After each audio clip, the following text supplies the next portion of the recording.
निदा खानला आश्रय देणं एमआयएम नगरसेवकाला भोवलं, मतीन पटेलच्या विरोधात गुन्हा नोंद। कॉर्पोरेट जिहाद प्रकरणात नाशिक पोलिसांची कारवाई।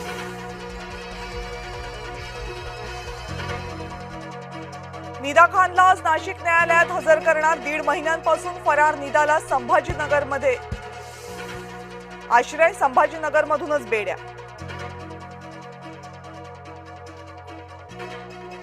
बळजबरी धर्मांतर विरोधात कठोर कारवाई होणार, राज्यमंत्री पंकज भोयर यांची प्रतिक्रिया।